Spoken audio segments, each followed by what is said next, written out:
Mengapa seorang anak SD bisa sampai pada kesimpulan bahwa kematian adalah solusi? Sosiolog UGM Andreas Budi Widianta memberikan perspektif yang tajam bahwa ini adalah tekanan sosial yang akut. Karena di Indonesia, kemiskinan tidak hanya persoalan perut kosong, tapi kemiskinan adalah persoalan harga diri dan rasa malu. Untuk memahami kenapa tragedi ini nyaris terus berulang, kita akan mempelajari 4 sumber ketimpangan dan kemiskinan yang diidentifikasi oleh Bank Dunia sebagai akar kemiskinan di Indonesia. Yang pertama adalah soal ketimpangan peluang. Sejak lahir di titik awal, startnya, seorang anak yang terlahir dari keluarga yang miskin nyaris kehidupannya jauh lebih lamban dibandingkan anak-anak yang terlahir dari keluarga menengah kaya. Hal ini disebabkan karena akses nutrisi dan kualitas pendidikan menjadi sesuatu yang penting dan terjangkau bagi pertumbuhan seorang anak. Dan faktor inilah yang menjadi hal yang sangat marak terjadi saat ini. Mereka yang lahir dari keluarga miskin nyaris pasti akan miskin, dan ironisnya tak ada pula yang memperhatikan mereka. Yang kedua adalah ketimpangan pasar kerja. Kalau seseorang yang berasal dari keluarga miskin, sudah diduga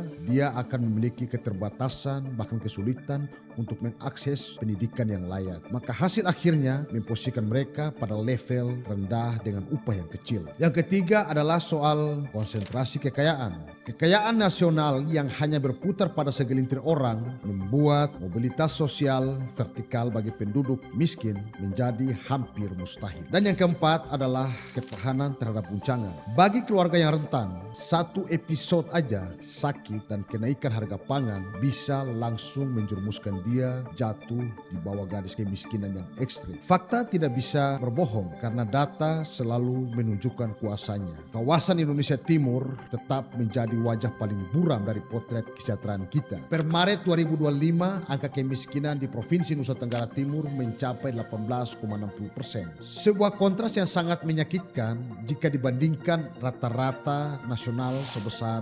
8,25%. Dan kita lihat lagi di Papua Tengah, angkanya bahkan lebih mengerikan, menyentuh pada level 28,9%. Di wilayah-wilayah ini, kemiskinan bukan lagi statistik, melainkan takdir geografis. Jarak yang jauh dari pusat pertumbuhan ekonomi menciptakan angka dan harga yang sangat mahal di tengah pendapatan yang minim. Tragedi di Ngada menjadi alarm buat kita semua bahwa pertumbuhan ekonomi yang sering dibanggakan di Jakarta tidak selalu sampai ke meja makan penduduk di daerah tertinggal. Dengan demikian, surat-surat wasiat kecil lainnya mungkin sedang ditulis di luar sana. Tanpa intervensi struktural yang radikal, mulai dari pemerataan fasilitas pendidikan hingga jaminan sosial yang benar-benar menjangkau pelosok, dan kita tidak boleh membiarkan kemiskinan ini terjadi dan melanda anak-anak kita. Sebelum melangkah ke ranah teknis, harus melakukan sebuah pembatasan soal moral dan kebijakan. Pemerintah tidak mestinya bahkan dilarang keras merespon tragedi kemanusiaan seperti ini dengan populisme karikatif. Pemerintah dan publik seringkali terjebak dalam godaan untuk memberikan hadiah mendadak seperti membangun rumah baru untuk keluarga korban, memberikan modal usaha secara instan, atau beasiswa khusus untuk saudara korban setelah kasusnya viral. Dalam kacamata sosiologis, ini adalah tindakan yang menghina keadilan karena tindakan ini dinilai hanya menyembuhkan gejala. Sebab memberi rumah kepada satu keluarga tidak lantas memperbaiki sistem distribusi air, listrik, atau sekolah di semua desa. Dan tindakan ini juga bisa menciptakan ketidakadilan baru. Sebab ada banyak keluarga lain yang kondisinya sama beratnya, namun tidak mendapatkan bantuan yang layak karena tragedi mereka tidak viral. Sementara struktur yang mencekik warga terlihat membunuh harapan. Maka solusi jangka panjang bukan tentang memberi apa, tapi tentang memperbaiki cara kerja sistem. Jakarta tidak boleh lagi melihat Indonesia sebagai satu entitas yang seragam dalam hal biaya hidup. Karena penerapan indeks harga daerah di Jakarta sangat jauh berbeda dengan daerah-daerah di luar Jakarta. Apalagi daerah-daerah yang jauh dari akses ibu kota, sebab perbedaan biaya logistik sangat terlihat begitu nyata di depan mata. Harga yang ada di Jakarta sudah pasti berbeda jauh dengan harga barang yang ada di daerah-daerah luar Jakarta. Dan situasi semacam ini harus diperhatikan oleh pemerintah pusat agar daya beli keluarga miskin yang ada di daerah-daerah terpencil tidak membuat mereka semakin menderita. Dan pemerintah juga harus memperhatikan tentang integrasi data kemiskinan dengan cara membangun sistem yang terhubung antara Dapodik dan kehidupan masyarakatnya. Jangan sampai seorang anak dari keluarga miskin ekstrim terlihat absen di sekolah. Sistem harus memberikan sinyal merah kepada dinas terkait untuk memeriksa keadaan si anak lalu melakukan intervensi ekonomi sebelum tekanan itu berubah menjadi keputusasaan. Dan untuk pemerintah daerah